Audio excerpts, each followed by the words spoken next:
Let me put in my headsets. Can you hear me? I think we're live. Okay. What's going on? Hello there, Pete. Hello, everybody who's ever watching. Are we live right now? Is that how this works? We This are is our live. first time. We are live. We're alive. Oh, I like the sticker. It's the first time I'm seeing the sticker on the mic. I like it. Oh, thanks. Very Thanks. nice. Very nice. Let me see. Make sure. Yeah, if you check the page, who's ever watching us, send us a message or something. Yeah, I'm just gonna log on to Facebook. Yeah, I saw it. No, I just saw it right there. It's right there on. So what is this? Is this a podcast? Is this a vlog? Like, what are we calling this? It's a live show. I'm not calling it. Okay. So it's all right. Live show. We are here live, ladies and gentlemen. First time Pete and I are giving this a shot. So we want to first time using Zoom to do it. It took me. That's why I'm late, because it's a really weird setup, and I'll go through it very quickly. Basically, you can't just go to Zoom and start a meeting and go. You have to actually schedule it first, then go through the steps, which I didn't know. So that's why it took us a little bit longer than we anticipated or originally thought. So I was at one point I was like, man, we just got to stick to podcasts. I was like, what are we doing here? I was able to figure it out, so I'm very, very nice happy about that. Hopefully we can get some guests in here. It's kind of hopefully I'm gonna start sharing the link right now. We got to reach out to Benjamin David from Above and Batman Beyond. He wanted to be on too as well, but topic of the hour, everybody. This is it. This is why we're doing this. Yeah, so obviously, if you're in this space, you know that Three Jokers has been was rumored for a while, and Pete and I did a podcast on the first book. Yeah, and we kind of want to talk about both of them, and we'll probably do another one for the third one as well. Yeah, definitely. Just conclusion. It's a 3-part story. They're oversized black label. It's weird. They're oversized books, but they're not gigantic black label books. You know, like Birds of Prey, Harley Quinn, the Birds of Prey, that's out now by Amanda Conner and Jimmy P. Those are oversized books. This is just an oversized comic book, but it's really good. The artwork's amazing. The story's really good. Involving probably the 3 people that the Joker's hurt the most in Batman, Batgirl, and Red Hood.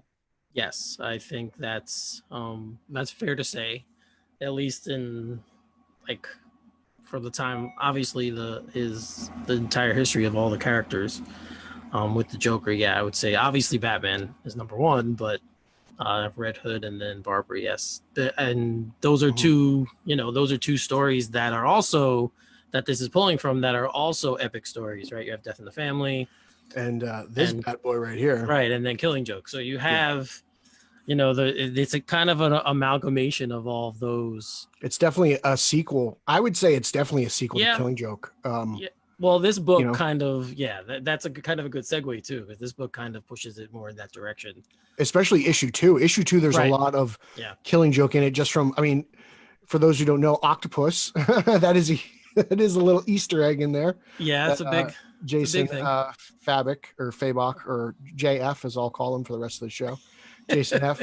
Liked to tease. He confirmed it on Twitter on Ryan Lauer's posts on his review for Batman on Film that it is definitely a Killing Joke Easter egg, the octopus. And there's just so much imagery in here that's so inspired by Brian Boland. And I think issue 2 leans heavily towards horror comics. What are you laughing at? Is there something behind me? Like, what are you laughing at? No. I'm Ryan, I don't know what's going on. I have the page open on our group on the show so you're watching on delay? And no, Ryan Lauer actually left us a comment, so I was just laughing at that. Oh, I just gave him a plug. Yeah, so but continue. I'm sorry. Go ahead. Yeah, but I thought issue 2 really delved into the horror genre a lot. As we just the pool full of Joker victims, just the various just almost zombie like people. As I'm trying to flip to the book to get, this stuff is very horrific. You see the bodies in there as Jason looks at the pool. Yeah, that was And a pretty then graphic. When you get there, I'm like, oh yeah, man, like and then I mean, this panel alone is really frightening. I mean, you got Batman and Batgirl in there, and all the zombified people. yes, yeah, like it does pull from a lot of different areas. This one and the whole story, and Mm-hmm. it just goes to like it just goes to show you how good a writer Geoff Johns is. Um, you know, he's yeah, Can man. I can I mention like one of my just little favorite things in this book that Sure, I go don't know ahead. if many people picked on, but it's so swell. But this guy right here, tell me this doesn't look like the guy from the rooftop of '89 with the folded down brim of the hat, and That's a he's good just call. around. Yeah. There's a lot of like little Fabok's a big fan of '89 and just obviously for good reason. But I noticed that and I was like, oh my god, that looks like him. Where he's like, oh what? Is, where he's like, the two Romans like, you should have put the gun in that kid, man. You should have pulled the gun in that kid. He's Yeah. like, well, you cut his money or not. So I thought that was really cool. I just watched 89 Batman Day. So Mm-hmm. like And it's I'm fresh in flipping my head through now. and like I'm like, oh my god, that's that guy's hat and everything, and it's so spot on. And another little thing that Jason did was here with the windows of the Batmobile in this panel roll down. I don't think I've ever seen like a traditional car. I Mhm. don't think I've ever seen the windows of the Batmobile roll down. He's got a canopy, so the canopy usually slides forward. Yeah, we were talking about that before. Our last night we had a meeting with a bunch of our friends. Had a Zoom guys and we were talking, and Pete brought that up last night as It's well. just weird because I'm like, if the canopy goes forward, where does the window go down? Yeah, Like, I'm not gonna like write a Twitter post about it and start complaining, but it's just like one of those things. Like, oh, this is different. It's new, but it's yeah, it cool. was definitely Mm. there's definitely a lot of those things in the kind. I don't necessarily call them Easter eggs. I know a lot of people call them Easter eggs, but there's a lot They're of nuggets. They're little nuggets. right, like callbacks to things that if you're a fan of Batman and his But his universe, you'll recognize. what did you like most about the book? Personally for you, what resonated, what stood out to you? I mean, I just named two little things in there, but let's really dig deep into this and what was it about this issue that you really enjoyed? Well, it was kind of Jason's book, right? Like it was kind of Red Hood's Mm-hmm. book, and Picking I up right where the last one left off, pretty much. Like right, it kind of yeah, continued that story element. yeah, and his relationship with Batman is highlighted in this from Batman's Mm-hmm. point of view, right? Mm-hmm. More than Yeah, so, and it really stuck out how there's a I don't want to spoil too much, but I'm just gonna talk about the it's two things. Wednesday. The book's been out already. I mean, any sweaty who cares That's about this true. That's a pick this good up on point. Tuesday. You know. That's a good point. Yeah. So yeah, so the conversation he has with Barbara, because Barbara's really worried about Jason, and she's Mm-hmm. like, we need to go find him. We need to go find him. And Batman's kind of putting it off at first, and then she kind of said, like, what's the deal with him? What's going on? He goes, well, I thought he'd be strong like you. Like I thought he'd be able to recover and Mm-hmm. be strong enough like you. And that really stuck out because it's kind of like it kind of gives the snapshot of how Batman approaches, or Bruce and Batman approach everything as a job, or as kind of that's his job and that's Mm-hmm. his work, and he Mm-hmm. doesn't approach it from a standpoint of like a friend to say, oh, to him it's a person in his life who works with him, and Yeah. that's what that is, and Which is just a that. little bit different considering like Jason's death is kind of traumatized, and I feel like the what the hell is what I'm trying to think of the word the emotional drive of the story is trauma. Like it's Oh about yeah, traumatized individuals. It's specifically Barbara and Jason, and how like how Barbara responded from being crippled and possibly raped by the Joker to Jason being murdered by a Joker, not the Joker, but a Joker. We don't know which one it is. There were three of them at one point. So it's interesting in how the two of them kind of came together. But yeah, Batman thought that Jason would rebound like Barbara, but as Barbara stated, she had a family, and those she had Batman and Dick right. and her father and even just speaking as a fanboy, the Birds of Prey to kind of group around her and help her grow and rehab and everything. And Jason didn't have that. He went to the Lazarus pit, and everyone comes out a little bit crazier out of the Lazarus pit, and he kind Yeah. of went his own extreme vigilante, almost Punisher way. And I found that interesting, especially since at one point they kind of confide in each other. Jason. Yeah, there's a little romantic moment between the two as well, between Barbara and Jason, which she quickly says she shouldn't have done. She's quickly like, I should That's have done Grayson's girl, man. She I know. You know. Yeah. Well, at least one of them. It's her and Starfire usually. Yeah, which they touch on, obviously. Yeah, Titans, right? So everything's coming to my head right It's all connected. It's all connected. Yeah, but that was probably the thing in the book that I remembered most, or that highlighted, like, stayed in my head most, was the three of them, and then Batman's relation to both of them, and how he expected he expects everyone to be like him. That's how I always say it, because I have that problem too. There's a problem in life. I expect people to do things like I do, which I'm getting better at. But see, the book is bringing up my own psychological problems, like therapy. Yeah, that we're talking now. So, but yeah, and I mean, obviously, the artwork is incredible.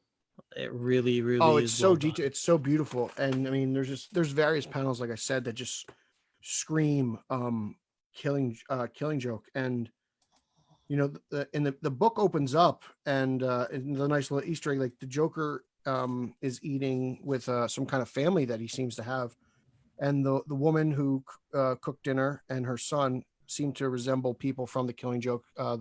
She resembles the Joker's wife when he was the failed comedian, and the little boy looks like the Joker, that or at least I don't know what his name. I don't remember his name in the Killing Joke, if they ever gave his name, but the pre-Joker in the Killing Joke, he looks similar to that. Like, it looks like he could be his son. Yeah, they are eating octopus tentacles, which sounds delicious to me. And it has the joke. It has the eye tentacle joke. Yeah. So that was interesting. And there's a couple panels that Jason drew with Batman, like walking down a corridor, and you could just it feels like that panel where Batman's walking to interview the Joker for the first time, and you see Harvey Dent's cell, and I'm trying to find it here, but it screams Killing Joke to me. Here, he ends up walking past Rupert Thorne and Dr. Phosphorus, but this page right here just it reeks Killing Joke, and you could just see the inspiration and the influence that Bolin in that book had.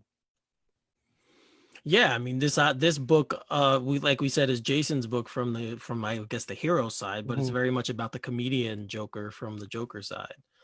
And because the clown Joker is the one that got killed in the first issue. Yes, the clown Joker is the one that got killed. Yeah, and we don't know. They mentioned creating new Jokers. They made a better Joker. So you're wondering, has the Joker just been tormenting Batman with kind of, like, I don't know, clones or some of for lack of a better term? Try to figure that, like, what exactly does that mean? And we only have one issue left, so it's all going to come to a really interesting conclusion really soon. Yes, the way it ended too, I was kind of like, when it got to like, damn it, now I have to wait another. Gotta wait till what, November, right? It comes the next. I'm one not really sure. Is it November? It doesn't come. We have to wait a whole month. That's interesting. I think. Well, I know the graphic novel comes out in November. I know that. So it's got then issue 3's got to come out in October. I know that. So maybe that's what I got confused. But yeah, they it ends again where you're kind of like, damn it, now I have to wait for the third book. It's interesting because it's like it ends and you're just kind of like, well, where does Joe Chill fit in all this? I know. It's like you have nothing but questions, and that's great because as a reader, it keeps you on the edge of your seat and you're just really into it. Yeah, it obviously ends with Batman's past coming to light, which I guess we figured it had to at that point. Emmett Davis is watching us, and he says October 27th is book 3. Thanks, Emmett. So thank you, Emmett, from the great North. The great North. Yes, our neighbor up north, the Blue Jays fan, Emmett Davis. Sorry, Emmett, about that. Yeah. We're Yankees fans, and has the game started yet, Pete? I don't know. They just got out of the second rain delay of the night. Yankees are down 1-0 in the bottom of the first. Okay. So. All right. Yeah, I was prepping dinner and stuff, and then we hopped on here, and then I was, like I said, I was trying to fix the feed, but I got it to work. So yeah, so October 27th. Now we have to look forward to the third book. I think where are they gonna go with this? I'm trying to think about where it could go. Where do you? I have no idea. That's the best part. Like I'm totally clueless.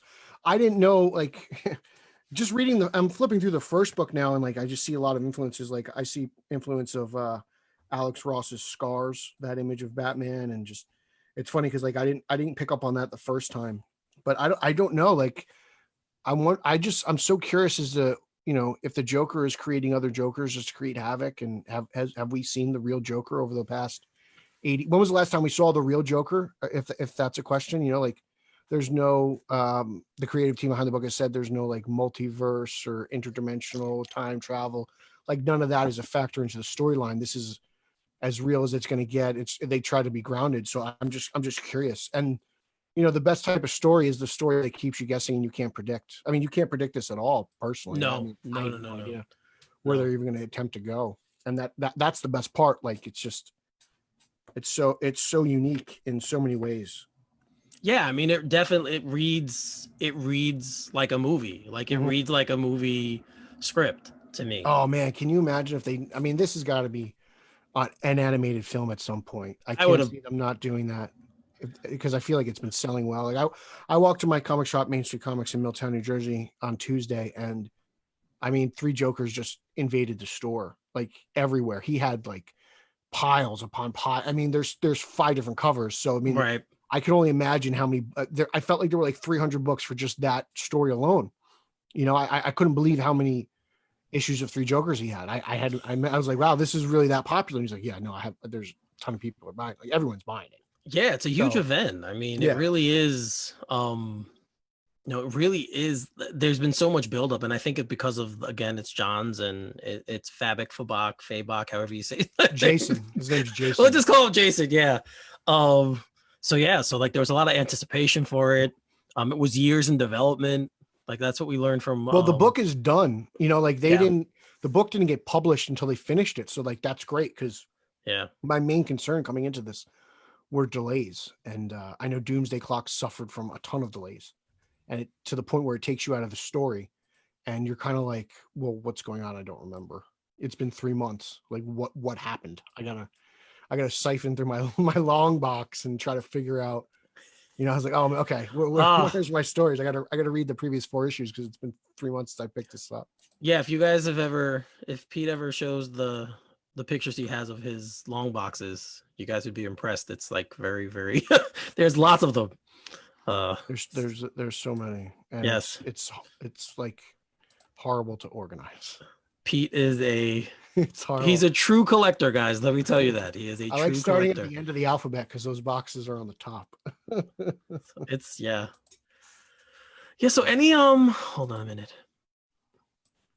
So has anything surprised you about Three Jokers outside of the, like, you know, things we talked? Was there anything before the books, like when anticipation? Did you have any idea what it was about? Or I had no idea, but I'm so surprised at how much of it is connected to Killing Joke. You know, it just feels like an extension of that story.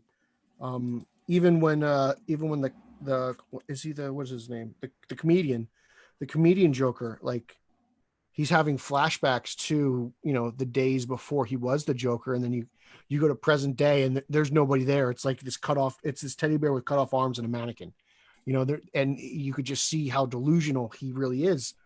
And it goes back to that story where he's like, well, it just takes one bad day, and he just doesn't recognize his own origin. He's like, well, one day I remember it this way, the next day I remember that. And now he's kind of remembering or imagining that he was a family man. And it's interesting because even in his own twisted mind, he's not a good father. Right. You know, like the kid doesn't want to come downstairs. Like, I don't know if it's for domestic violence or whatnot, but even in the Joker's twisted mind, he can't be trusted, and he knows he's not a good person. Right. Yeah. But he puts on a front, you know? Right.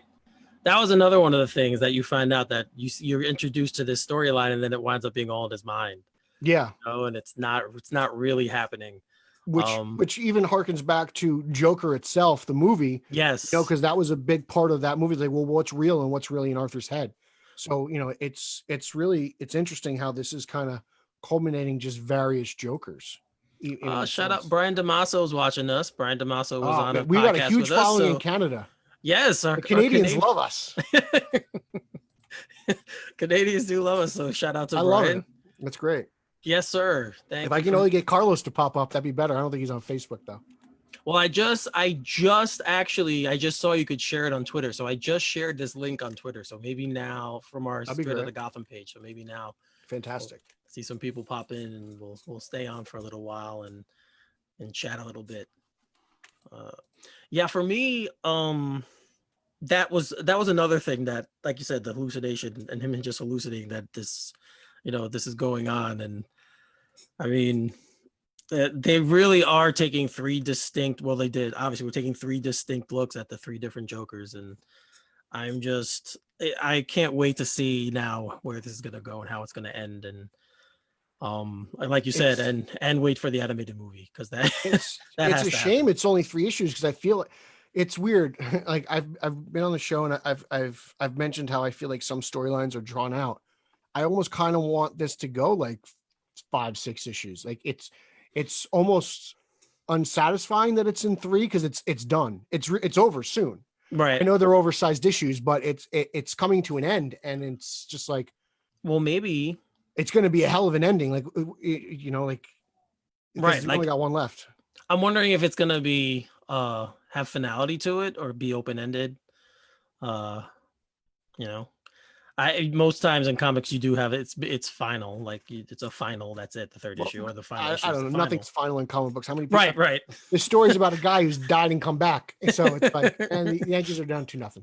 Okay. But yeah, I mean, I don't know if it'll have a finale, but Right. I'm interested to see how it ends, because Jason's so traumatized. He's already killed one Joker, and, and when he did it, he was always like, it's funny because he goes, I hope that's the right one. Like he didn't care which one Yep. it really was. This was the Joker in front of him, and he just took the Joker has killed so many people. So it's like, well, I mean, if this is a henchman or not, Jason's just going to hunt him down and get him. Because I mean, that's what he did earlier in book 1. Like he goes, he's beating up these guys, and like, we don't know who the Joker is. He's like, I know, I just needed to warm up. And Yep. Do you think they kill Jason yet again? I don't know. I don't think so. I think Jason is so. I mean, I won't say no, because anything can happen in comics. But Jason Right. he has a very popular solo. It's not really a solo title, but he has his own title right now. Right. And I feel like the Red Hood is as popular as it's ever been. We're getting the Death in the Family interactive movie And the game Gotham and Knights, right? he's in Gotham Knights. Yeah. And this is probably DC's biggest story of 2020 until the new year. So I mean, they're really riding high on Red Hood right now. So it's just, I don't think Jason will die, but I'm interested. I wonder if he will. I mean, we've already seen him snap once, and it seems that the Jokers wanted to traumatize him to make him a Joker. Right. And so they're trying to push his limits, and they know how to. And I think the closest we've come to Jason dying again. The Joker did say he really enjoyed beating him with a crowbar the second round, He did say that, yes. I thought that was interesting. But he put the hood back on. He did. I also didn't know Jason's hood was so advanced. I didn't either. I didn't know that either. I mean, it's got its own AI, and it's breaking down analysis. It's very Batman of him. Yes. He's way more like Batman than he ever wants to admit. He's just a little bit more vengeful. So I find that interesting. And we got another run, 4-0 Cleveland. Oh, damn it. Well, they should have saved some of their runs from yesterday. I knew this was coming. That would have been nice. But yeah, it's so, the book itself is just so beautiful.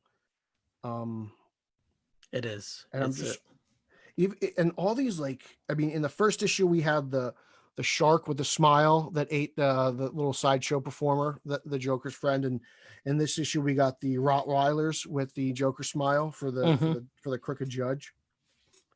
So it's so Joker. I mean, it's between this and Joker War. I mean, I don't think we've had a better time with this character in such big story arcs at the same time. I can't remember the last time we had two big events happening at exactly the same time about Batman and the Joker. Yeah, and Joker was a little bit longer. I think it's like a 6 issue arc. Yeah, But you said you're not a huge fan of it, right? Or No, I like Joker War. oh, I you don't think do? Okay. Justin did. Justin didn't like it. I All did. right.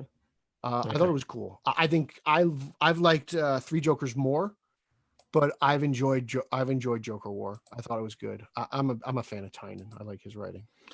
Okay. Because I thought knew one of you guys said that you weren't a huge.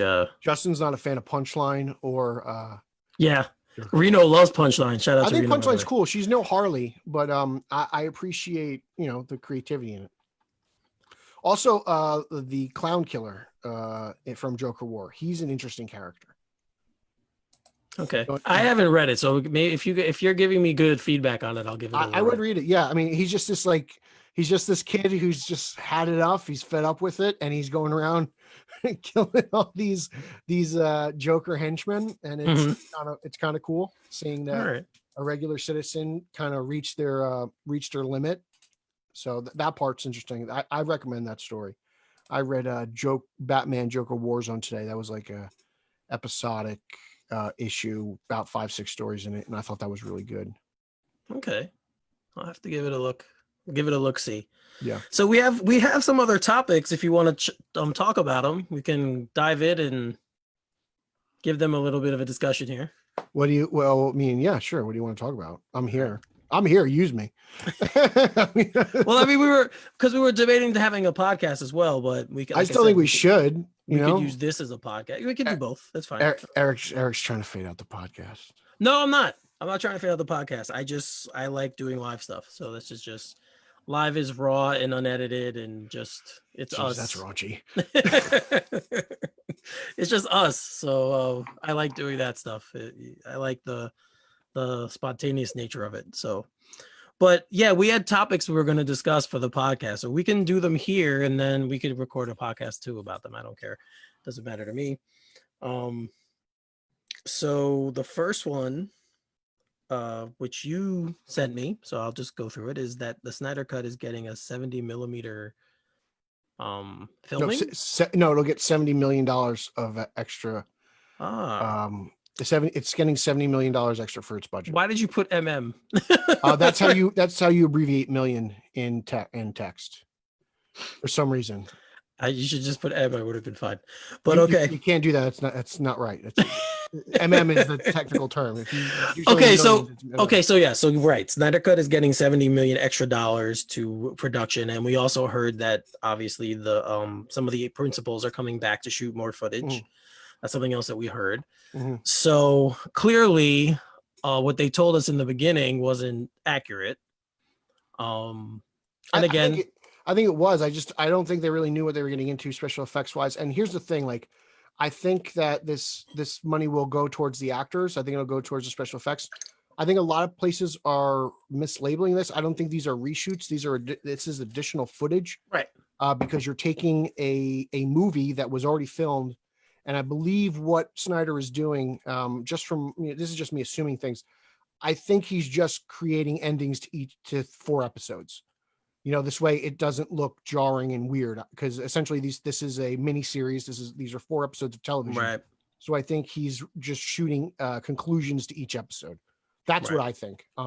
It's been rumored that Cavill's not participating in these additional footage, which I found interesting. But I believe it's Godot, Fisher, and Affleck, and a lot of people are surprised that Fisher is involved in this shoot because of his dispute with Warner Pictures. But you have to remember that the Snyder Cut is a Warner Max production. Warner Brothers Pictures is not involved. If we're up to Warner Brothers Pictures, we would never have seen this thing. It's all red tape. Yeah. Well, whatever. They're different. They're different studios. One studio is not making it. One studio decided not to make this movie. They are owned by the same company, but the other studio, which is Warner Max, Warner Media, whatever that is, they are going forward and finishing this. And so that's I don't think if Warner Pictures had their way, I don't think we would see any of this. So this is all about Warner Max, and that studio is finishing that. And I'm sure that these contracts are different than the contracts that some of these actors had previously. I believe. Of course. I believe Fisher and Miller's contracts are actually expired. Yep. And Miller probably signed a new contract with Warner Brothers Pictures for his movie. For the Flash, yeah. Yeah, but I feel like because this is a different studio, he had to have signed a different contract. That just seems to make sense to me. I have no official word on this. I'm just speculating, but that's how I feel. So No, they definitely did.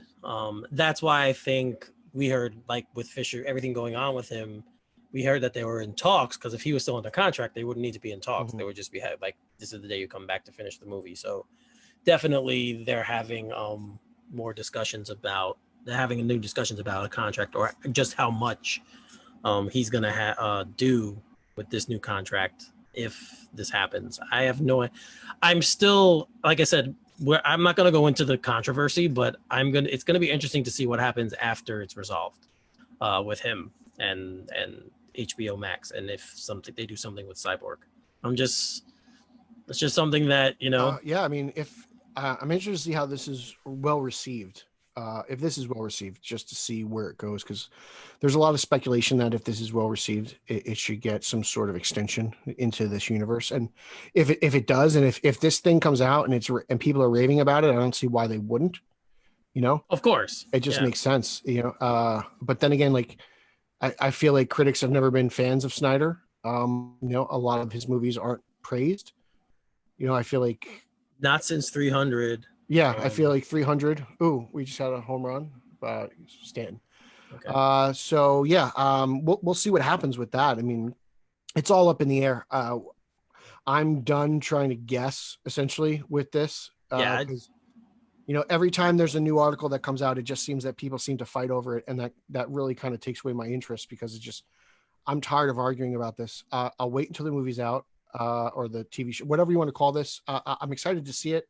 I want to see it. I love Affleck's Batman, so if I can get another version, a continuation of that interpretation, I'm more than happy for it. But I mean, just everything around this, between people coming at reporters and there's fans being toxic, it's enough's enough.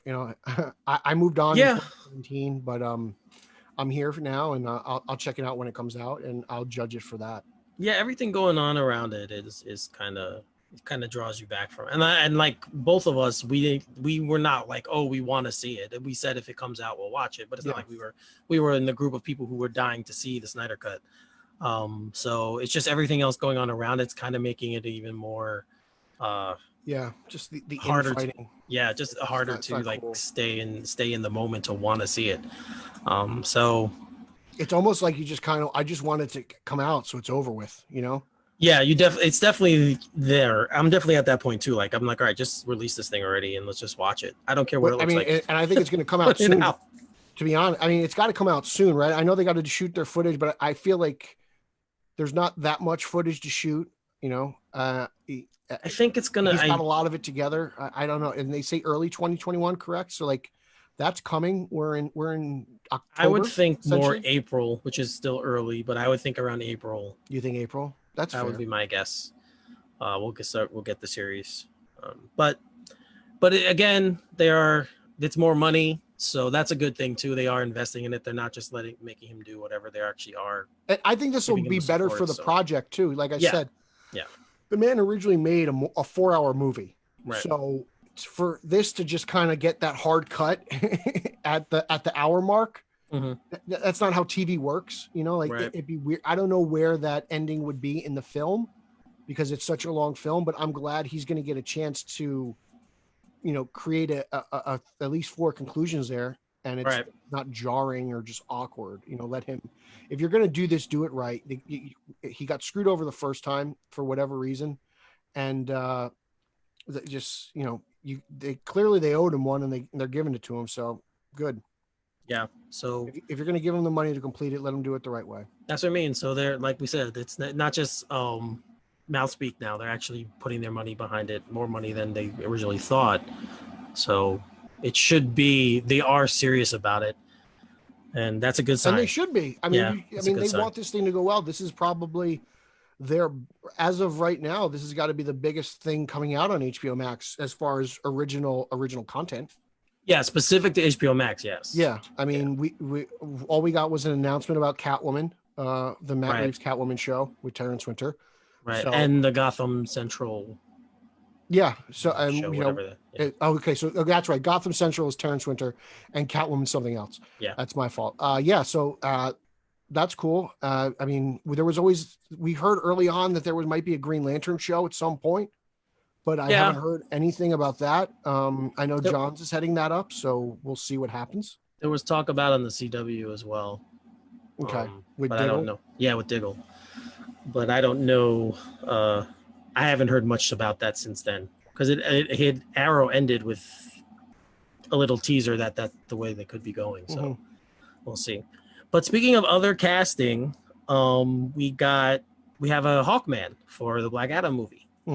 Aldis Hodge, who starred in City on a Hill. He was in Invisible Man. He was also in Straight Outta Compton. Wink, wink. Yes, he's been in a bunch of TV shows Yeah, too. yeah. He's been in 2 Die Hard movies. Yeah, like if you see him, everyone has seen him before. This guy's been doing it, but now he's kind of got like that tentpole role, which is very cool, I think, for him. Yeah, he's a good actor, very good actor. Oh man, let me tell you, I missed out on The Invisible Man. I believe it came out in theaters and then immediately came out on VOD because of the pandemic. Yes, that's so I finally caught up on that on HBO Max. Yeah, it's good, right? I loved it. Wow, holy shnikes! Yeah. Excuse me. I'm a big Universal Monster fan. My mom's a old school fangirl for Universal. Like she grew up on that. That's like her thing. Okay. So like this stuff, like when these new versions come out, I usually take her to see the movies. Right. But obviously we couldn't do it for this year, this one. But I finally caught up on it. First of all, the movie's incredible, a really amazing movie, and his performance is great, and just really breathtaking, really. I mean, what was the name? What was the girl's name? Was it Moss? Elizabeth Moss is the Elizabeth actress. Moss, fantastic. Yeah. She did a fantastic job. But I remember when I saw this casting, and I've seen like headshots of this guy, and I'm like, man, this guy, Hawkman's big, man. I don't know if this guy is big like to go against The Rock, you know, because like we saw the Biden endorsement by The Rock, and he barely fits in his shirt, you know, like he looks like Arnold in Pumping Iron, and I'm like, is this guy big enough? Well, and he has time. But then I watched Invisible Man, and there's a scene of all this in a wife beater, and I was like, oh my god, his triceps are huge. This guy is like sneaky jacked, and he's got that deep voice that I expect from Hawkman. Yeah, from Hawkman. And you know, like I was sold. I think he played this almost caring but tough guy in the movie, and I think he's a really good actor. And I'm really interested to see what they do with Hawkman. Carter Hall is one of those DC characters who probably suffers from continuity issues as much as Donna Troy. You know, there's various incarnations, there's various versions, whether he's an alien, a Thanagarian, or, you know, this ancient Egyptian figure. So it's interesting. I want to see where they're going with this and what they do. We know we got Black Adam, we know we got Atom Smasher, and we have Hawkman. I imagine we're going to see the Wizard from Shazam. I would imagine he's in this movie at some point because someone's got to give Black Adam his powers. Right. Yeah. There's a heavy JSA influence on this movie. Yes. I wonder who else from the JSA is going to be in there. I mean, from Jay Garrick to Hourman, Dr. Fate, Dr. Fate as well. Who, you know, they seem to be leaning heavily towards like the middle, like Egypt and like that aspect. I mean, I don't know how to say the country that Black Adam is the ruler of. I think it's like it'd be like Kendaki or something like that. So they seem to be focused on that part of the world. So it makes me wonder if you know, and Dr. Fate kind of fits in with that. Yes. So I don't know if we're going to see like somebody like Jay Garrick, who is, you know, a city boy who breathes in hard water vapor. But there's a possibility maybe of Green Lantern Alan Scott. He was a big factor in the JSA. He's not a member of the Green Lantern Corps. He got his almost Moses-like powers from a burning bush. You know, that's how Alan Scott got his powers, from a green burning bush. So you think there's going to be like a offshoot? I mean, if they can do some sort of period piece a la Wonder Woman about the JSA in like the 1940s, I think that would be fantastic. It'd be something different. And it would really fit in with those characters. Just the early days, and it would just be a tonally different thing. You know, not having the modernized world and technology and everything, and it just be way different. I know we've gotten Jay Garrick and the CW, but I would imagine this would be something very different. I always love the hat. Yeah, I mean it's great. The Garrick, the Flash hat with the. And they gave it its own little origin in the CW. They did, and it was different, but I appreciated that. But yeah, they do that a lot. I would love more people to know who Jay Garrick is. I know he's not the most popular Flash with the mainstream media. Okay, we have a question. We have a fan asking a question. Okay. So Nick Zednick wants to know if we think Hawkman will be spun off into an HBO Max series. I don't know. That'd be. I would love like a Hawkman and Hawkgirl show. That'd be cool. They kind of did. They had that a little on Legends of Tomorrow. Let me say this. I was not a fan of the Hawkman and Hawkgirl design on Legends of Tomorrow for CW. I didn't like it. I didn't think that guy was big enough. I didn't think he chiseled enough. He just his helmet was too small. His mace was too small. It's one of the few things the CW did where I didn't appreciate it. And I thought that was a big swing and a miss. I mean, I saw Datrini did some concept art for this version of Hawkman, and I thought he just nailed it. And I saw the pictures. It kind of looks something like that. Yeah, you know, Hawkman's got to have that big burly chest, and he's got to have the almost the Martian Manhunter cross belts on his chest. Like CW, he's too leather vested. Well, I mean, their budget is different, obviously. You have a TV budget. It'd be a lot cheaper to put him in less clothes than what they put him on in the CW. That's true. He was pretty good in Smallville. Now that I think about it, Zednick again just said he was good in Smallville. I'm not a fan of Smallville. Oh man, it's one of the few DC shows I haven't. I don't like that interpretation of Superman where everything stems from Smallville. It's not my favorite. I know it's got a huge following. The show is called Smallville, so what did you expect it to be? I don't know. The life and times of Clark and Lana. Like that's what I expected it to be. It was in the beginning. The first few years, that's what it totally was about. Mm-hmm. But then it's not. I have watched 5 seasons of Gotham. I think I can watch some Smallville. I'm sure it's better. It is better. It's better than Gotham. I could say that everything is better than Gotham. It's funny because you posted the news about us getting or the new Zaz, that we're getting a new Victor Zaz.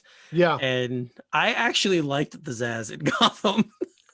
I thought that was I thought the guy who played Zaz was good. It just wasn't Zaz to me. Right? Yeah. Zaz is name only. Like that show was Batman in name only. That's how I felt about that show. Nick wants me to fight him. I mean, if you come to Jersey, we can brawl, bro. So. Garrett hopped in. But he's been well, Garrett, you've got like 7 kids. So I imagine you're tired. But hop on that computer and join in the conversation. I'm sure you got the email. Yeah, man. Hop in. Yeah, it's interesting. Zaz has gotten a lot of play since 05. He was a small part in Begins. Yep. Huge part in Gotham. A big part of Birds of Prey. And now he's gonna pop up again in this TV show. And I would love to see a more faithful adaptation on television. The Zaz we even got in Birds of Prey was a little bit different, but I thought it was really well acted and written, and I really dug it. So okay. I'm down to see. I want more scars though. I would like him to kind of be a little bit more similar to Tim Booth. I thought Tim Booth looked way more like Zaz. Yeah, I like the guy who played Zaz in Gotham, but you're right. He was much smarter, I guess. That's the best way to put it. I mean, he was like he didn't use knives. He just shot people. Yeah, he was more of like a hitman. Yeah, he was a hitman basically. Yeah. So yeah, it was an interesting twist, but like that show did a lot of dumb stuff. Yeah, it did. It especially the costumes. The costumes. Thank God that's over. I can't tell you how happy I am that show's over. Oh yes, I know. I know you're happy it's over. It was fun. It was weird. I'm looking at we're both in the green room setting again. We're at the same set we used to be in when we did that show. That's right. It is very true. So we are back there. Well, we've done this before. This is like Iceberg Lounge Light. Yeah, we're trying to, we want to do more live content. So we're trying to bring some more live stuff. And like we said, and like I said in the beginning, this is our first time doing a straight out of Gotham helmed show live. So we're gonna do more, hopefully, and we'll expand it out a little more, and we'll do more things. I'll learn how to. I'm just learning now how to do polls with Zoom and have questions pop up while we're doing our talk that people can answer while they're watching. So I have some stuff like that coming. So we're definitely going to continue doing this though, going forward. So the last thing that I really want to touch on, that was something that was announced, I want to say in the last week or so, was the Peacemaker show. So we're getting a Peacemaker show from Suicide Squad on HBO Max. It's a prequel series to the Suicide Squad show. And obviously John Cena is playing the title character because he's playing him in the movie. So I'm not the hugest fan of John Cena's acting. I really haven't liked him in anything I've seen him in except Trainwreck. I think that was the movie with he was great in Trainwreck. Yeah, he was really good in that film. Oh, what's her name? Yeah, I'm forgetting her name. She's from Long Island, and I don't remember her name. Amy Schumer. Is it Amy Schumer? Yes. Yeah, she's great. Amy Schumer. So yeah, like he was really good in that. But other than that, everything I've ever seen him in, I'm just kind of like. I feel like this role is really tailor-made for a guy like him. This guy, they describe him as a douchey Captain America. His words, not mine. And that kind of feels like a wrestler to me. It feels like this guy would almost be a WWE character just from the description. And it's just, this is something that wasn't really planned. This is something that happened out of the pandemic. James Gunn wrote this while he was in quarantine. And I mean, first of all, it's a great use of your spare time. All I did in quarantine was sand and varnish a picnic table. This man wrote a 8-episode television series. No, Pete, that's not true. We started Straight Outta Gotham in quarantine. We started the podcast. Cool. So we did some cool. Yes, I did. All right, we did some production work in quarantine. So there you go. But so I don't know anything really about Peacemaker. I believe he came from Charlton Comics, which was bought by DC Comics early on back in the day. So he was one of many characters, which I think Blue Beetle is one of them, Peacemaker, and a few others. But I'm interested because I don't know anything about this character. He still could die in Suicide Squad because this is a prequel to the movie. So it'd be cool if he does die in Suicide Squad because then we get 2 for the price of 1. Because I expect everyone to die in that movie except for Harley and Boomerang, pretty much. Right? Harley, Boomerang, and Waller. I don't think Waller's and probably Flag. Like I feel like those are the. They don't. I don't think you kill Viola Davis. So no, she kills you. Yeah, you want to keep her around in movies. People like her. So and she's a big factor. But yes, it's just interesting that they would make this show. I know a lot of people like, they pulled the whole like Garrett Grav, like who needed this? Who asked for this show? I don't need this. Go Twins. But I think it's cool that they make shows about lesser known characters. It helps expand the universe. Clearly they think that John Cena did a good enough job from their dailies and the movie itself to just say, hey, look, we think that this could actually do something here. What just said it's 8 episodes is great. So I guess it's a mini series. I don't know. Yeah, I again, are we going to get a second season of it if it comes out, or are they going to, does he die? If he doesn't die, then what do we do? And I'm interested, like they said, they explore the origins of the character. Like how similar is this character to Captain America? How different is he? I'm sure this isn't like a Deadpool Deathstroke type scenario. Shout out to Rob Layfield, who just copied Deathstroke.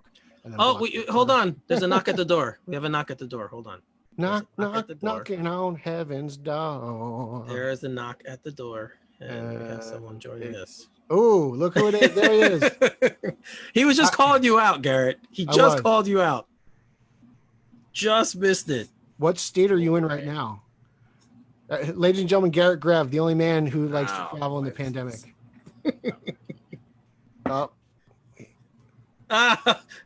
Sorry. So sorry.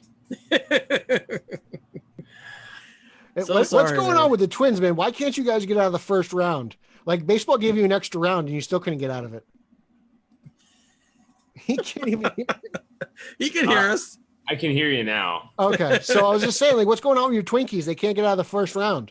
Yeah, tell me about it. That's rough. And then also the cheaters too, which make you had the entire country rooting for you, and you couldn't even do it. And everybody loves the Twins. I feel like it's just it's painful, and Minnesota sports fans, it's rough, not having a great stretch. So yeah. 0-3 Vikings, which is what really, I had to escape. I'm in California right now. I had to escape the stakes. It's just too much burden from my. You had to flee. My poor nice heart just can't take it, guys. But I woke up and I saw you guys were doing this, and I was like, dang, because the one bit of joy that I've had, I told you how much I liked book 2 of Three Jokers. So at least I've got that going for me. Yeah. So we just talked about that not too long ago, but since you joined in, why don't you give us your 2 cents? What did you like about it? Did you not like anything? What stood out to you? Like, just take the floor. I just think, so I'll tell you this, from both book 1 and book 2, what has really stood out to me, I'm a Geoff Johns fan. I've made no secret about that. I like his writing.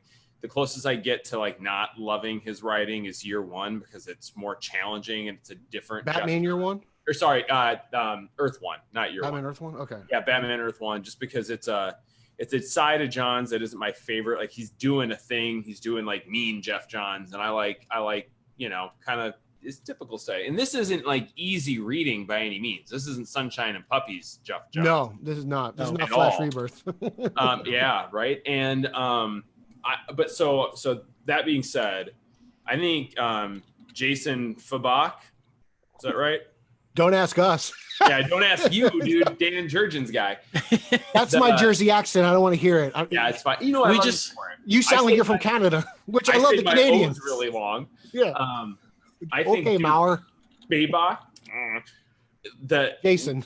We just call him Jason. That's fine. Dude, evolution of that guy's artwork. This is a classic comic book. I mean, we're watching a modern classic in the making, and his artwork is so good, and it really feels like he's taking things to another level, both from like a design standpoint, the line work, the paneling, the character expression, facial features, like the raw emotion, the action. Like, he is firing on all cylinders with this book, and it's awesome to me. Like, I really, really dig what he's doing. Geoff is great. Love Johns and his work. So that's kind of par for the course for me. Fabok has taken things to 11 and maybe even 12. And I think that stood out right away.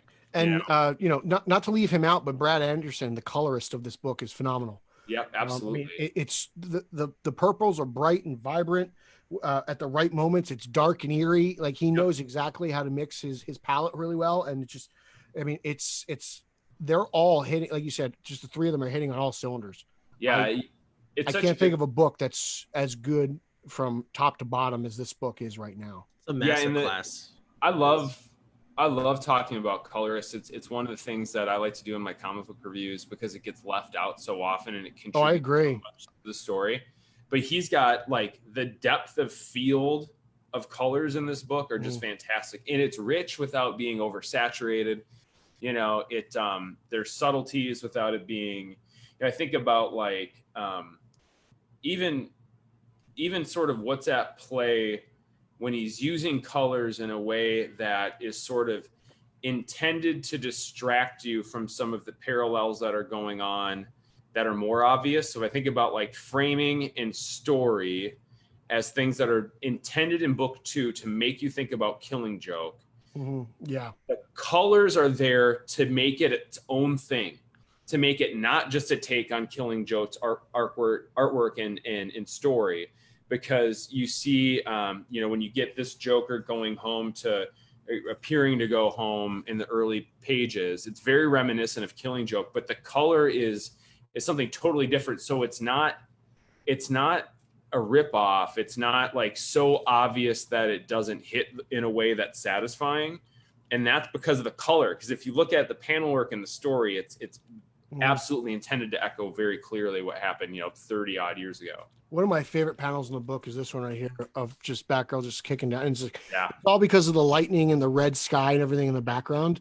The shadow in the face. Yeah. Oh, it's absolutely beautiful. And again, like we were talking about the horror elements of this book. If you see like the zombified Joker people here, just really terrifying stuff. I mean, just and then you see like Batman and Batgirl just fighting these zombies.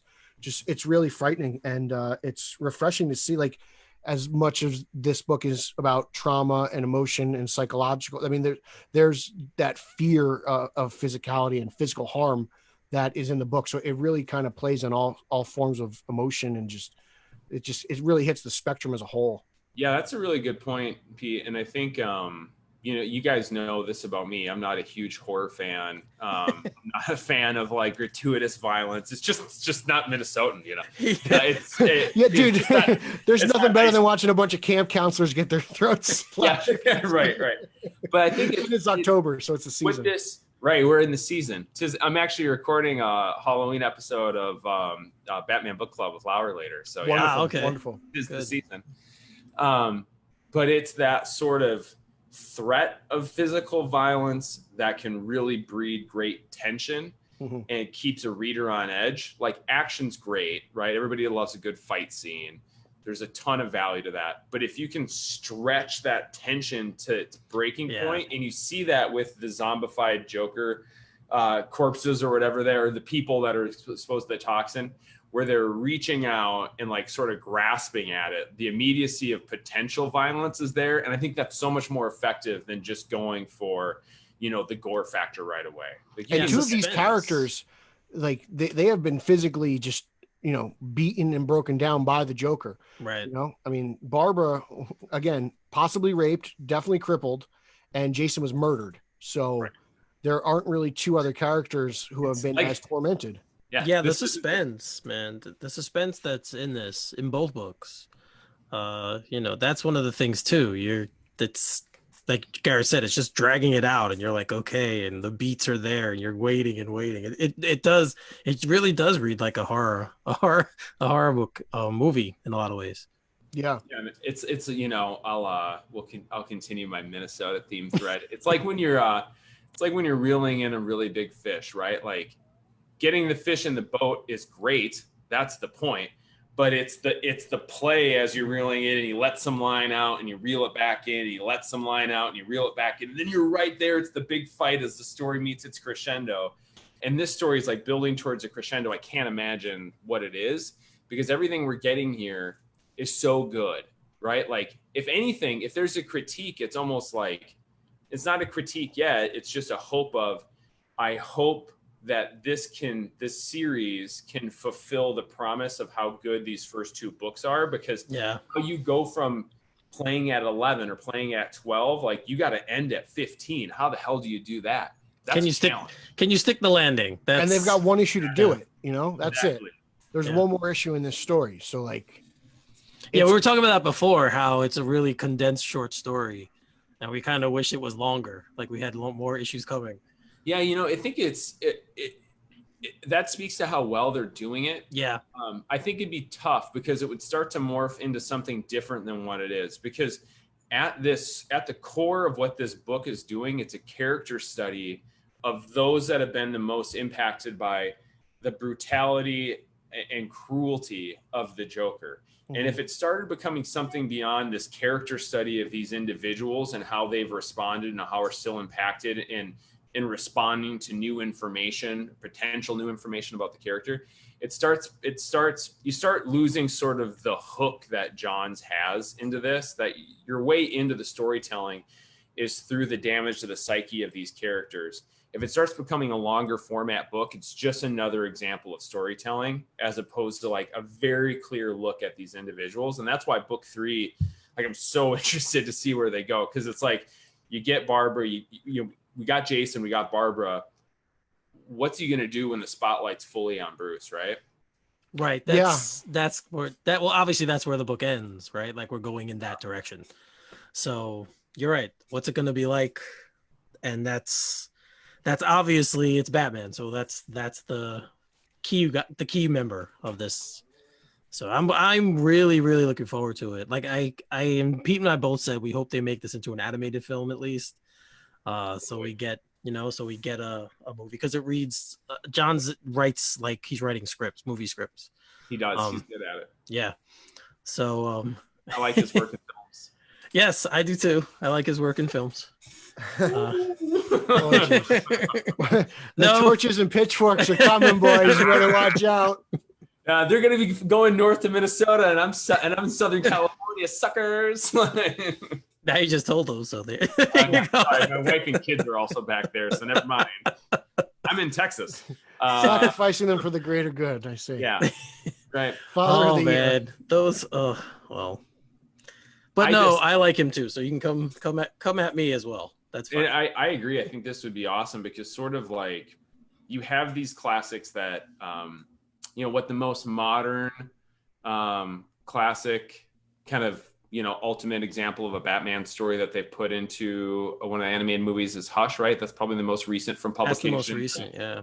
Yeah, so I think this would be kind of cool to say like, hey, we think this thing's so damn good. We're going to skip the 20 years we've made you wait on the most recent one and like put this sucker in front of your eyeballs within the next 5 or something. That would be cool. Yeah. I mean, they're doing Long Halloween, right? So my only question is, I wonder how they would change it. I mean, Killing Joke, they adapted, the beginning part of that story. Yeah, there was a lot of adaptation and change in Hush. Yes, in Hush. So I wonder if this is something you could change. But then you look at something such as, Batman, Superman, Apocalypse, Batman, Superman, Public Enemies, Batman Year One, The Dark Knight Returns. Literally, page for page, from the page. The book and the movie are the same exact thing. Yep. So they've kind of gone hand in hand and 50-50 on this. So I wonder what they would do, especially now with Johns' rise to power, as some would say. What he would have to you can't. If it ends as good as the first 2 books are, you can't mess with it. You got to do it. Yeah, but I mean, Hush, people love, editor in chief aside, people love Hush, and it is but Hush was a major change in that storyline. Yeah, that's true. That's a good point. 2 characters. But like Garrett said, if they do it fast, I don't think you can change it. But if they wait all these years, like they did with Hush, and then do it, then maybe you could take some artistic license. Which gets me kind of worried for Long Halloween. Like, what are they going to do with that? Well, here's the don't mess with Calendar Man. That's it. I want Calendar Man as is in Long Halloween. Or we riot. I riot. I am more hopeful now that we've moved past what I have dubbed the newish 52-ish animated universe, right? So now that we've kind of moved past that, that universe came to a animated continuity came to a close with Justice League Dark War. And hold up. We have another knock at the door. I'm answering the door. Who could it be now?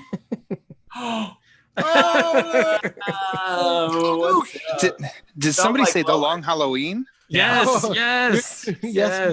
Suddenly, my ears were burning. And now, wait. Before we get into the meat and potatoes of Lauer, you're having a giveaway. You got something to promote. Like, why don't you preach a little bit?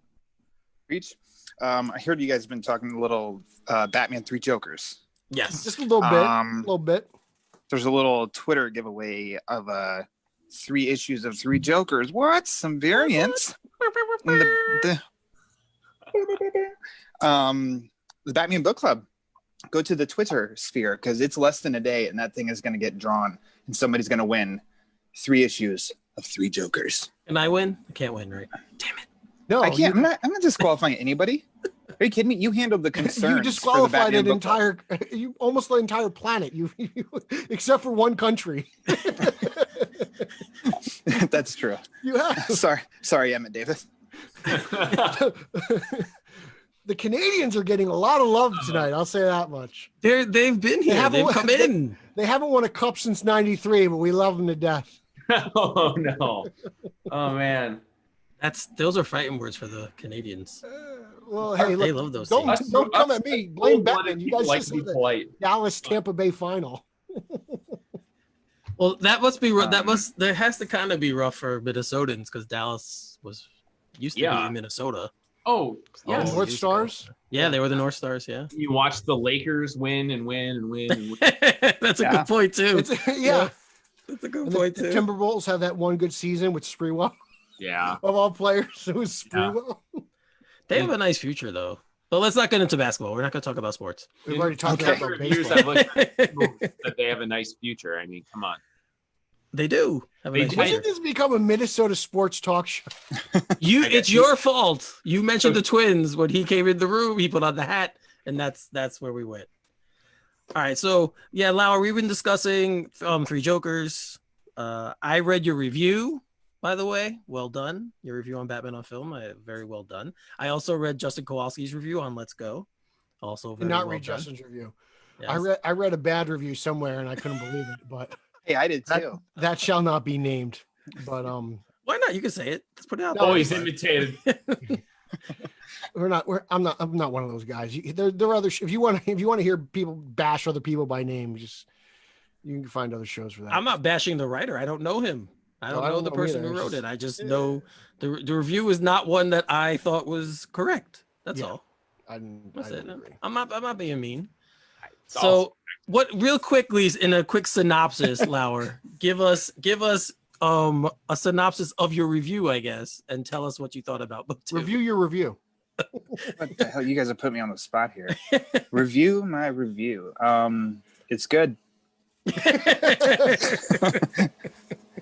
A plus. Yes, that's true. That's the grade you gave it. That yeah, is what true. stood out? What did you Spoiler like? alert. Yeah, like just, Oh man, what stood out was definitely that mid horror scene, man. yeah, With the We talked Joker about a lot. zombies. Like, Yeah. man, that was trippy. That was awesome. And yeah, my boy, what'd you call him, Pete? JF? Jason. Jason F. Might as well like just he- call him the Red Hood. Right. Jason Fabok. He has upped his game. He's said that he thinks this would be he said way before this that he thinks this would be the book that he's remembered for, and I don't think he's wrong. Like No, he's been money all along, but I think this Three Jokers is like he should have been. He probably became like an A-lister once he did Dark Side War, but like this has put him up there of like he is top of the line artist for DC. He's exclusive to DC right now. They need to get that boy a check and let him fill it in and keep him. I agree. He's also said he's been waiting to do a Batman book. Like he was waiting for the right book, and I watched an interview with him not too long ago, and he felt that this was finally the book for him to debut his solo Batman talents to. And I mean, I think he's totally right. Lauer, I brought this up to Eric earlier, but tell me this guy doesn't look like the guy from the rooftop of 89. Oh my gosh, totally. yeah. Right? I didn't even The catch guy that needs a shower. Yeah. Yeah. Yeah. Well, he's like American the Express man- car. to cut of this money or not. Yeah. Should have turned the gun to that kid, man. Should have turned the gun to that kid. Now shut up. Johnny Gobbs got ripped and took a walk off the cliff. Yeah, I wouldn't be surprised. I think Fabok has said 89 is such a big deal in Batman for him, so I'm sure that he had to put something 89 in there. I remember in that same interview what really kind of, I mean, he's I feel like he's our age ish. He's And what really kind of got him started on his Bat fandom was, I believe, an aunt bought him for a holiday or a birthday the Batwing, and he loved the toy, but he was so like disgruntled that he's like, I don't have a Batman to put in it. So his mom like went out the next day and bought him, the Batman action figure to put into. There it is. There's the lamp. It's on film. I have my 89's in his roots. I still have my Batwing from whatever Christmas 1989, and it's missing one of the wings. And then the cockpit. eBay, my friend. They used to eBay. pop off, right? Yeah, they used to pop off. Yeah. I recently purchased one not too long ago. I have one in my basement. I had it, I think.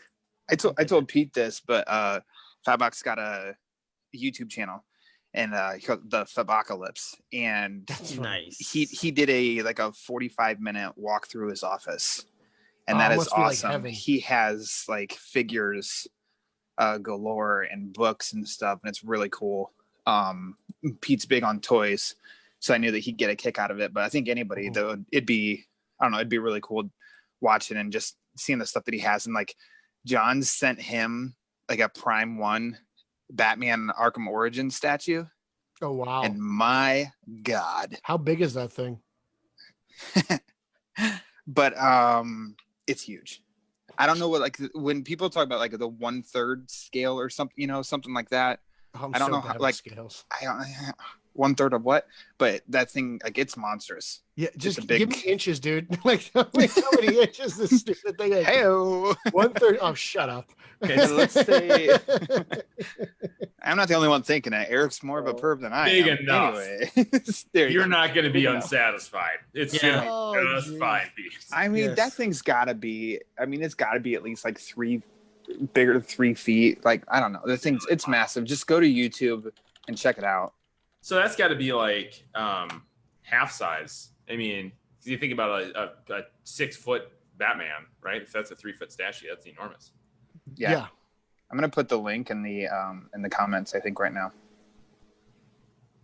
I'd have good. nowhere to put that thing. Like, I have I nowhere to would put the find a stuff I have place. already. I would find a place. I'm getting, this conversation is gonna sound really weird out of context. Just let everyone know that right now. Ripe with innuendo and like 13-year-old jokes. Yeah. Of course, 13-year-old. The oldest one in here is the 13-year-old. There we go. Oh, jeez. By far. I don't know what to say. So, nothing. Garrett told us you guys are recording later, so that's cool. We Get a are. little- We're recording soon.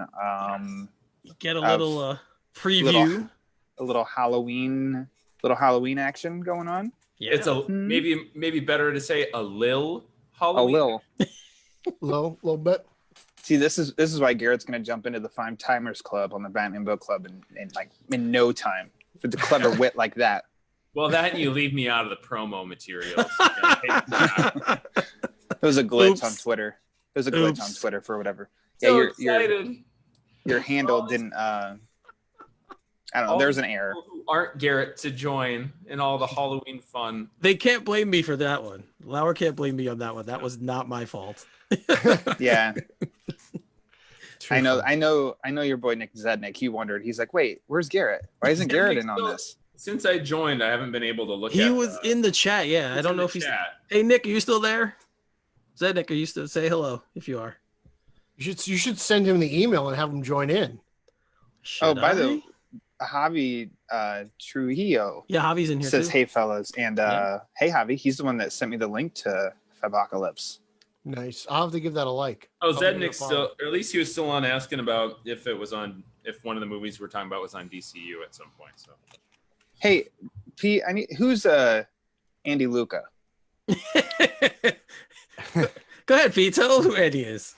He's my eccentric college roommate. Fantastic, because I think he needs to share more throwbacks of Peter Verra. hey, What did he do? hey, Zednick. What did he do? This is going to involve me hitting him, isn't Hi, Nick. No, because I think he put in the BOF group. He did, like, what was it? You after watching The Dark Knight, or right before watching The Oh Dark my Knight? gosh, And then that's Oh, did you jeez. hear that? And it was baby faced Peter. Babyface like, Pete. Now, That was almost oh no man. facial hair. Yeah, oh well, yeah. That was I was I didn't recognize him. college. And then didn't he put a link of like one of your guys' like college movies or something too? Oh my god, no. The Mob. You didn't see that? No, that is somebody made that Detective Peter Verra trailer. I had nothing to do with it.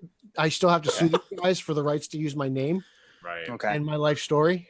Apparently, my life story as a detective. But yeah, no, I have no idea who those people are. They just stole my name Bunch of somehow. jerks. It was kind of awesome.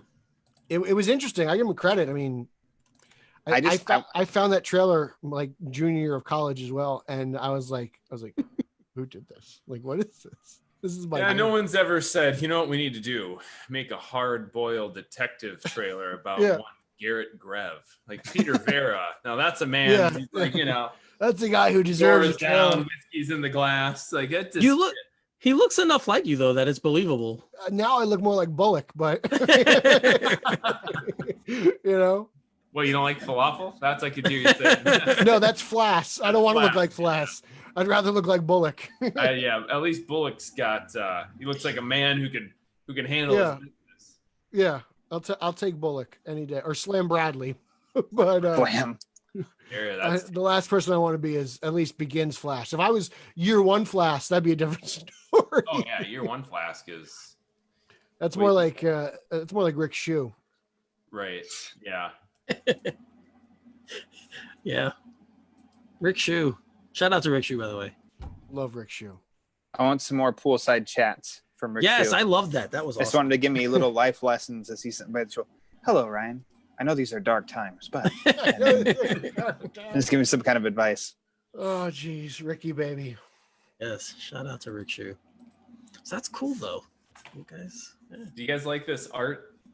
I was like trying to find a way that didn't show my messy hotel bed and stuff, so I kind of angled it this way. You get the backdrop of the. It's gorgeous. I've stayed. What is that? Is that Picasso? Is that Dali? Like, Yeah, this is the original. I bring it with me. It just helps me when I'm away from home feel like I'm more at Channel home. your chi. Yeah, it just harness my energy. Lately, when I travel for work, it's very early morning, so it's important that I kind of get my mind right, to go and do my thing. Fair enough. This I've frequented this Hampton Inn and Suites many times, so they know how to treat a frequent guest. Is this your personal suite? Yeah, they keep it. They keep the IPAs on ice for me in the refrigerator, so I don't have to. They just sound the alarm. They're like, the Minnesotan's coming. The Minnesotan's coming. Watch out. Yeah, Everybody stretch your O's. Yeah. he's gonna say thank you and sorry so much. Please prepare. He's actually polite. Yeah. It's like, No. hey, I noticed the shower doesn't have any warm water, but that's okay. It actually helps me wake up. I just wanted to tell you for the next guy because, looking out. Do you ever have fun with that when you do go out there for work and just totally go full on Minnesotan? Oh, hi there, don't you know? Yeah. Oh, that's nice there. Yeah. It almost sounds like he's from North Dakota. Oh, yeah. Oh, North Dakota. If you know North Dakota, you know that you need to pronounce it just North. You drop that H off like it's not even North. there. Really? Ah, North Dakota. Yep.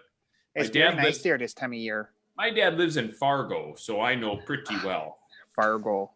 Yep. Fargo. He's a good chap, I've heard. That's far. That's Good farther than I show. ever want to go. It's a good show. I haven't watched Fargo. The movie's fantastic. I haven't seen the Yeah. show.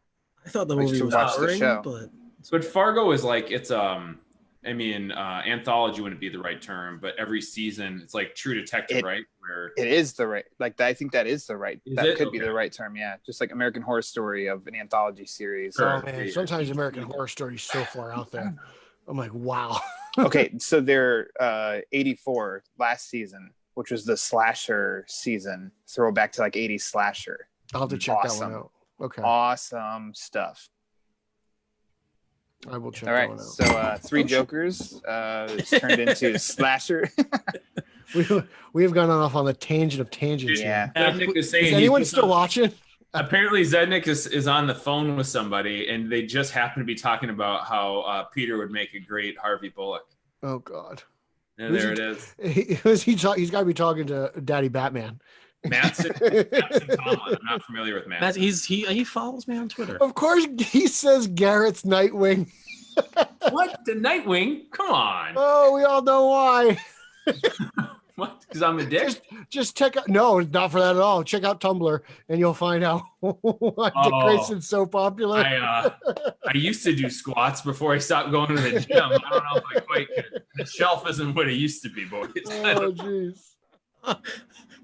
Oh, the shelf came up again, but last night was different shelf. But we won't go Different there. shelf. Yeah, different kind of shelf. We talked about that. Tremendous. Yeah, man, I'm getting a lot of you guys on this trip. It's nice, when I'm Guys, not. like when I'm home, I don't get to talk to you guys ever. But when I'm No, if I Wait. get home, it's like I got a pack of children running around and, a wife that I should pay attention to. When I'm on the road, I'm just on the road, and COVID's really lonely. So it's plenty of time to sit and talk on Zooms.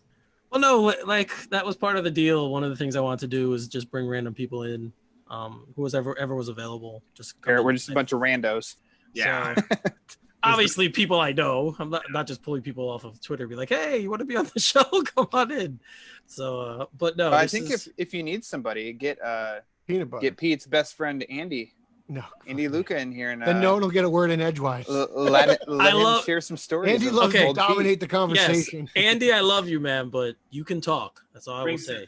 Bring some throwback pics. That dude can talk and talk and talk. But Yes. he's a good man, dude. though. Good man. Very good man. Guys, I should probably bounce. I got to eat some dinner and then get ready to talk to Okay, now thanks for stopping by. Felt Like Lower. Yeah. Oh, thanks, guys. I really appreciate it. It's a great show you got here. Go Twins. Go Twins. All right, man. We'll talk to you later. Go Twins. Yeah, Right. so he's bouncing. I gotta go prep for this Lil talk. This It's Garrett okay. Greb as well. Thanks for Alright. stopping Lil in for talk. giving us a few minutes of your time. Yeah, of course. This was fun. We'll do Everybody, this again. everybody, don't forget to check out the Batman Book Club with Ryan. Bless your Ryan soul. and various roundtablers from Yes, across the Twitter sphere. I've been there. Pete's been there. Oh yeah. Garrett's has been there, and he'll be there again. So we, Oh yeah. Oh yeah. but we again. I love what you're doing, man. I tell you this all the time. I think your podcast is one of the more unique ones. So Oh, stop it! But thank you. definitely, Much obliged. Much obliged. the very tiny Exciting role things I coming. have, the very tiny role I have in it. Yeah. Send all concerns to Eric Holzmann at Finale 33. So All right. yeah. All right, man. We'll fellas, talk to you later. All right. All right. So, yeah, we could put a bow on this one, I guess. I think so. I think we're ready to go. We could put a bow.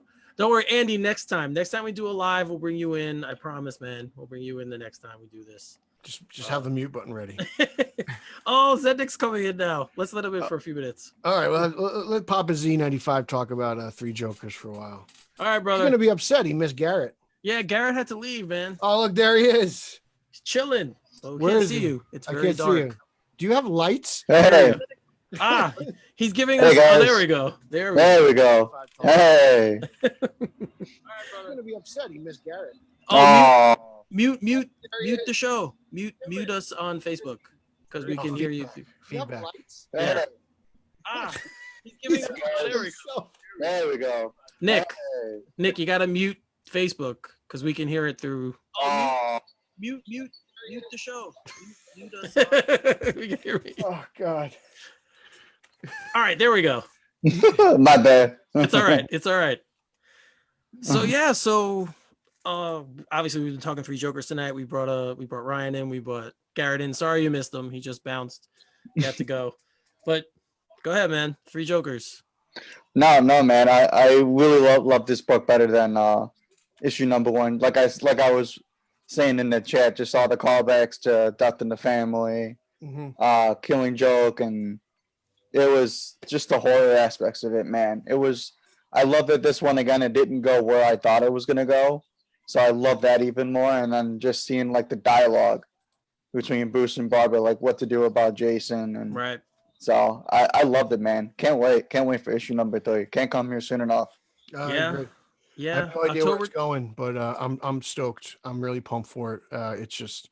It's such a unique story, and I'm really interested to find out what it is, why there are 3 Jokers, if they really are 3 Jokers, who is the real Joker. You know, like I feel like we've been talking so much about Barbara and Jason and their trauma and Batman dealing with all of it that we really haven't really mentioned just who is the real Joker. You know, like one of them is gone, one of them is passed, and we got 2 left. So it's just I'm dying to find out who, what, when, where, why, all the details.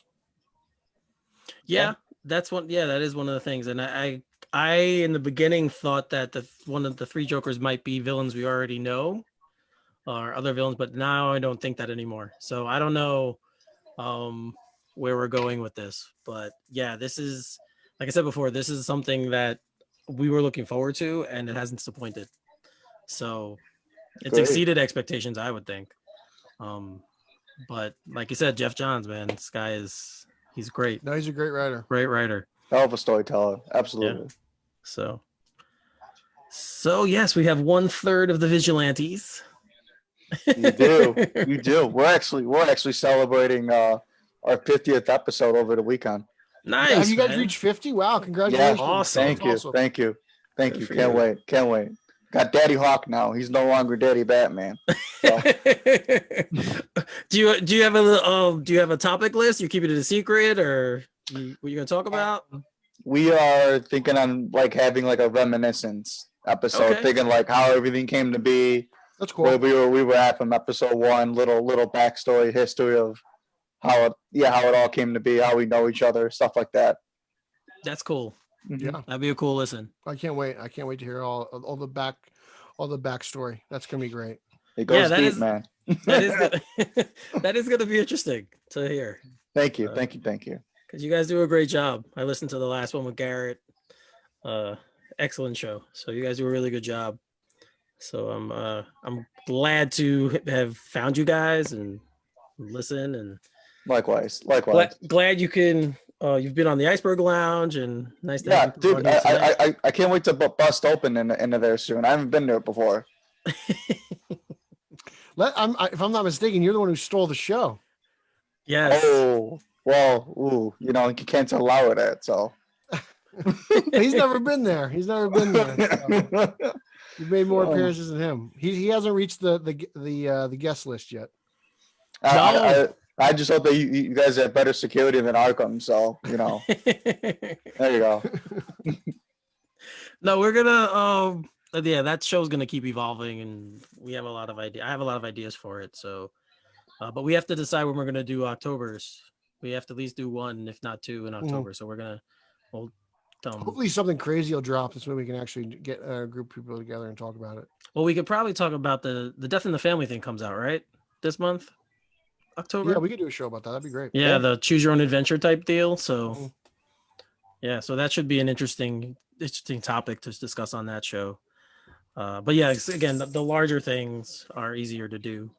But so yeah, we'll figure it out. We'll get it together. We get will. our act together at some point. We will. And again, if you guys have if anyone has any ideas out there you want to shoot us, you or anyone listening or watching, just shoot us an email at straightogpodcast@gmail.com. Yeah, and we'll definitely take it under consideration because we want to give you guys what you want to see and hear. So that's where we're at. Yeah. Lovely. All right, so we're gonna tie this one up. Nick, thanks for giving us a few minutes, man. Yeah, no problem. Thank you guys. All right. Appreciate all the love. You too, guys. Take care, guys. Hope all's well. You Bye-bye. too. But all right, man. This was fun. I thought this was good. We had a ton of way more guests than I was anticipating. Yeah, I didn't know. Like I said, I was just gonna see who was available. Whoever would come in would pop in, and we actually got Garrett on, who we haven't had on yet. On our regular, we had him once on the podcast, but we haven't had Gower.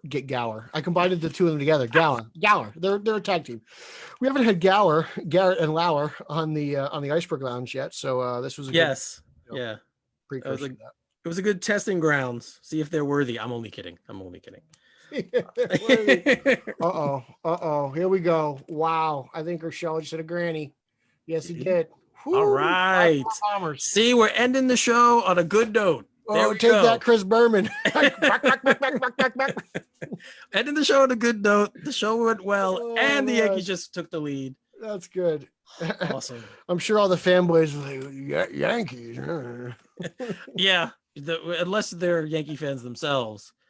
You're either a Yankee fan or you hate them, right? Hopefully Billy Stott listening. He's probably watching the game though. He's one of my mutuals.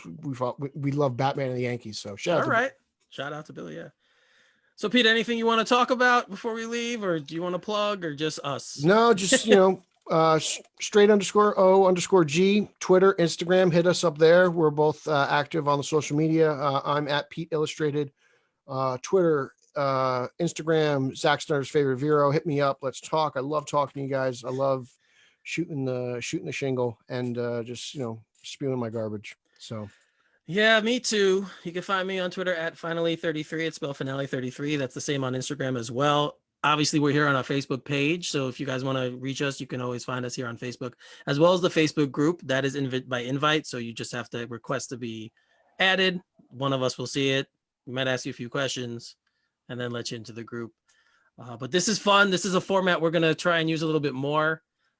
It's easier to do a lot. It's easier to do sometimes as well, because it's easier for us to just say, yeah, we could just be sitting around like, hey, you want to do, you want to There's no editing. There's no editing problem. We just hop in, hey, you want to do a live? So I hope you guys like this. If you did, just let us know, give us feedback, positive, negative, constructive criticism.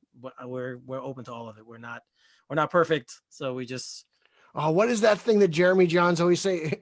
Is like, comments below, let us know. Yeah, exactly. Comments below. Oh, yeah. Let us know. All right, guys. So for Pete, I'm Eric. We'll see you next time. Booyah.